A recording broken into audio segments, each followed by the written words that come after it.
ನಮಸ್ತೆ ಶಿವಲಿಂಗಪ್ಪರೇ. ನಮಸ್ಕಾರ. ಹೇಗಿದ್ದೀರಾ? ಚೆನ್ನಾಗಿದ್ದೀರಾ? ಜಿಮ್ ಜಾಯಿನ್ ಆಗಿ ಎಷ್ಟು ದಿನ ಆಯ್ತು? ನನಗೆ 40 ಡೇಸ್ ಆಯ್ತು. 40 ಡೇಸ್ ಆಯ್ತು. ಬಂದಿದ್ದ ಉದ್ದೇಶ ಏನಿತ್ತು ನೀವು ಜಿಮ್ ಬಂದಾಗ? ನನಗೆ ಒಂದು 15 ಇಯರ್ಸ್ ಇಂದ ಶುಗರ್ ಇತ್ತು. 15 ವರ್ಷದಿಂದ ಶುಗರ್ ಇತ್ತು. ಹಾ. ಸ್ಟಾರ್ಟಿಂಗ್ ಇಂದಲೂ ಮೆಡಿಸಿನ್ ತಗೊಂತಾ ಇದ್ದೀನಿ. ಮೆಡಿಸಿನ್ ಏನ್ ತಗೊಂತಾ ಇದ್ದೀರಾ? ಮೆಡಿಸಿನ್ ಅಂದ್ರೆ ಇನ್ಸುಲಿನ್. ಎಷ್ಟು time? Tablet 2 times. 2 time insulin. ಮಾತ್ರೆ 2 ಟೈಮ್ಸ್. 2 ಟೈಮ್ಸ್. ಎಸ್. ಸೊ ಎಷ್ಟಿತ್ತು ಅವಾಗ ನಿಮ್ದು ಶುಗರ್ ಲೆವೆಲ್? 408 ಇತ್ತು. 408 ಇತ್ತು. ಈಗ ಜಿಮ್ ಸ್ಟಾರ್ಟ್ ಮಾಡಿ ಎಷ್ಟು ದಿನ ಆಯ್ತು? ಜಿಮ್ ಸ್ಟಾರ್ಟ್ ಮಾಡಿ 40 ಡೇಸ್ ಆಯ್ತು. 40 ಡೇಸ್ ಆಯ್ತು. 40 ಡೇಸ್ ಅಲ್ಲಿ ನಿಮ್ದು ಶುಗರ್ ಲೆವೆಲ್ ಎಲ್ಲ ಹೇಗಿದೆ? 40 ಡೇಸ್ ಅಲ್ಲಿ ನನಗೆ 10 ಡೇಸ್ ಅಲ್ಲಿ 200 ಆಯ್ತು. 10 ಡೇಸ್ 200 ಆಯ್ತು. 20 ಡೇಸ್ ಅಲ್ಲಿ 160 ಆಯ್ತು. ಈಗ ಇನ್ಸುಲಿನ್ ತಗೊಂತಾ ಇದ್ರಾ ತಗೊಂತಾ ಇಲ್ವಾ? ನಾನು 1 ಮಂತ್ ತಗೊಂಡೆ ಇಲ್ಲಿ ಬಂದ್ಮೇಲೆ.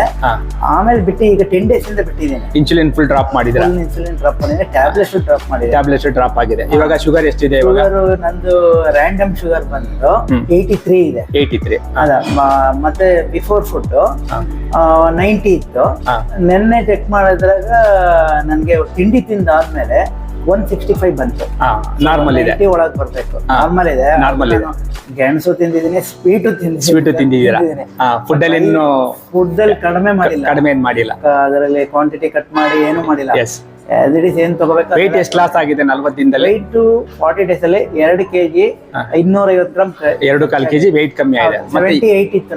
ಮತ್ತೆ ಸ್ಟಾಮಿನಾ ಲೆವೆಲ್ ಏನಾಗಿದೆ? ಇನ್ಕ್ರೀಸ್ ಆಗಿದೆ. ಸ್ಟಾಮಿನಾ ಇನ್ಕ್ರೀಸ್ ಆಗಿದೆ. ಮತ್ತೆ ಬಾಡಿ ಫ್ರೀ ಆಗಿದೆ. ಮತ್ತೆ ಕಾಲೋರಿ ಕಡಿಮೆ ಆಗಿದೆ ಮೈನ್. ಮತ್ತೆ ಬೇರೆ ತರ ಪರ್ಸನಲ್ ಪ್ರಾಬ್ಲಮ್ಸ್ ಅದನ್ನು ಡೌನ್ ಆಗಿದೆ. ಇಂಪ್ರೂವ್ಮೆಂಟ್ ಆಗಿದೆ. ಈಗ ಶುಗರ್ ಲೆವೆಲ್ ಎಲ್ಲ ನಾರ್ಮಲ್ ಆಗಿದೆ. ಈಗ ಮಾಮೂಲಿ ಹೆಲ್ತಿ ಆಗಿದ್ದೀರಾ? ಮಾಮೂಲಿ ಮನೆ ಊಟ ಮಾಡ್ಕೊಂಡು ಈಗ ಟ್ಯಾಬ್ಲೆಟ್ ಬೇಕಷ್ಟೇ. ರೆಗ್ಯುಲರ್ ಕಸ್ಟಮರ್ ಡಾಕ್ಟರ್ಗೆ ಆಗಲ್ಲ. ರೆಗ್ಯುಲರ್ ಕಸ್ಟಮರ್ ಇಲ್ಲ ಅನ್ಬೇಕು. ಜಿಮ್ಗೆ regular customer regular customer doctor regular customer ಆಗಲ್ಲ. ಏನ್ 40 ಡೇಸ್ ಇದೆಯೋ 40 ಇಯರ್ಸ್ ಅದೇ ರೆಗ್ಯುಲರ್ ಕಸ್ಟಮರ್ ಆಗ್ಬೇಕಷ್ಟೇ ಜಿಮ್ಗೆ. 100 ಇಯರ್ಸ್ ಅಂತ ಅವರೇಜ್ ಇಟ್ಕೊಂಡು 40 ಈಗ 60 ಆಯ್ತು. ಈಗ 60 ವರ್ಷ ಏಜ್ ಈಗ 59 ಆಯ್ತು. 59. ಸೆಪ್ಟೆಂಬರ್ ಬಂದ್ರೆ 60ಕ್ಕೆ ಹೋಗ್ಬಿಡಿಸ್ತು. ಎಸ್. ಹಾಗಾಗಿ ನಿಮ್ಮ ಜಿಮ್ ಬಗ್ಗೆ ಕೆಲವರಿಗೆ ಬ್ಯಾಡ್ ಒಪಿನಿಯನ್ ಇರುತ್ತೆ. ಜಿಮ್ಗೆ ಹೋದ್ರೆ ಆಗುತ್ತೆ, ಈಗಾಗುತ್ತೆ, ಇಂಜುರಿ ಆಗುತ್ತೆ, ಅದೆಲ್ಲ ಪ್ರತಿಯೊಂದು ಮಾತಾಡ್ತಾರೆ. ಈಗ ಜಿಮ್ ಬಗ್ಗೆ ನಿಮ್ಗೆ ಏನ್ ಅನ್ಸುತ್ತೆ? ನೀವು ಮಾಡಿದ್ಮೇಲೆ ಅಂದ್ರೆ ನಾವು ಓನ್ಲಿ ಫಾರ್ ಫಿಟ್ನೆಸ್ ಅಂದ್ರೆ ಬಾಡಿ ಬಿಲ್ಡರ್ ಆಗ್ತಾರೆ ಅಂತ ತಿಳ್ಕೊಂಡಿದ್ದು ಅಷ್ಟೇ. ಜಿಮ್ ಬಗ್ಗೆ ಗೊತ್ತಿಲ್ಲ. ನನ್ನ ಮಗ ಹೇಳ್ದ ನೀನ್ ಜಿಮ್ಮಿಗೆ ಸೇರಿದ್ರೆ ಕಮ್ಮಿ ಆಗುತ್ತೆ ಅಂತ. ನಮ್ಮ ಮಗನ ಅಡ್ವೈಸ್ ಅಲ್ಲಿ ಮತ್ತೆ ನಿಮ್ದು ಅಡ್ವೈಸ್ ತಗೊಂಡೆ. ನಿಮ್ಮ ಅಡ್ವೈಸ್ ಅಲ್ಲಿ ನಾನು ಸಿಂಪಲ್ ಎಕ್ಸರ್ಸೈಜ್ ನಾನು ಮಾಡಿರೋದು. ಯಾವ್ದು ಹೆವಿ ಮಾಡಿಸಿಲ್ಲ, ಯಾವ್ದು ಎಕ್ಸರ್ಸೈಜ್ ಕಲ್ತಿರ್ಲಿಲ್ಲ. ಸೊ ಇಲ್ಲಿ ಬಂದು ಸಿಂಪಲ್ ಆಗಿ ಮಾಡಿರೋದು. ಸೊ ಇದೆಲ್ಲ ಎಫೆಕ್ಟ್ ಆಗಿದೆ, ಬಾಡಿ ಮೇಲೆ ಎಫೆಕ್ಟ್ ಆಗಿದೆ. ಮನೆ ಏನ್ ಹೇಳಿದ್ರೆ ಈಗ ಡಾಕ್ಟರ್ ತಗೊಂಡು ಹೋದಾಗ ಏನು ಮ್ಯಾಜಿಕ್ ಮಾಡಿದ್ದೀರಾ ನೀವು? ಯಾವ್ದು ಟ್ಯಾಬ್ಲೆಟ್ ನಂದು ಚೆನ್ನಾಗಿ ವರ್ಕೌಟ್ ಆಗಿದೆ, ಹಾಗೆ ಇದು ಒಳ್ಳೆ ಟ್ಯಾಬ್ಲೆಟ್, ಇದನ್ನೇ ಕಂಟಿನ್ಯೂ ಮಾಡಿದ್ದೀನಿ. ಟ್ಯಾಬ್ಲೆಟ್ ಇಲ್ಲ ಅಲ್ಲಿ. ಇಲ್ಲಾಂದ್ರೆ ಈ ತರ ಫಿಟ್ನೆಸ್ಗೆ ಹೋಗ್ತಾ ಇದ್ದೇನೆ. ಅದೇ ರೀತಿ ಯಾವ ಫುಡ್ ನಾನು ಕಂಟ್ರೋಲ್ ಮಾಡಿಲ್ಲ ಅಂತ ಹೇಳಿ ಒಂದ್ ಕಸ್ಟಮರ್ ಡಾಕ್ಟರ್ಗೆ ಹೋಯ್ತು ನಿಮ್ಮಿಂದ. ಹೌದು, ಇವಾಗ ವೀಕೇರ್ ಇದೆಲ್ಲ ಅವರು ನಮ್ಮ ಜಿಮ್ ಮುಂದ್ಗಡೆ ಡಾಕ್ಟರ್ನೇ ಹೇಳಿದ್ದಾರೆ. ನಿನ್ನೆ ಮೊನ್ನೆ ಟೆಸ್ಟ್ ಮಾಡಿದಾಗ ಅವನೊಂದು ಟ್ಯಾಬ್ಲೆಟ್ ಇಂಪ್ರೂವ್ಮೆಂಟ್ ಆಯ್ತು. ನಿಮ್ಮ ಟ್ಯಾಬ್ಲೆಟ್ ನಾನು ತಗೊಂಡು ನಿಲ್ಸಿ 10 ಡೇಸ್ ಆಯ್ತು ಅಂದೆ.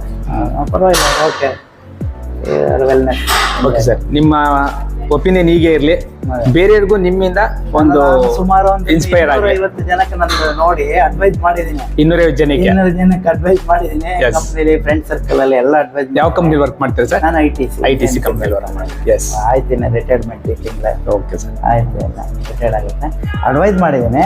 Thank you. ಬಟ್ ಬರೋದ್ರಲ್ಲಿ ವೇಟಿಂಗ್ ಲಿಸ್ಟ್ ಅಲ್ಲಿ ಇದ್ದಾರೆ ಅಷ್ಟೇ. Thank you. ಅವರವರು ಫಿಟ್ನೆಸ್ ಅಷ್ಟೇ. ನೀವು ಹೆಲ್ತಿ ಆಗಿದ್ದೀರಲ್ಲ, ಅಷ್ಟೇ ನಮ್ಗೆ ಬೇಕಾದ್ರೆ. Thank you so much. Thank you.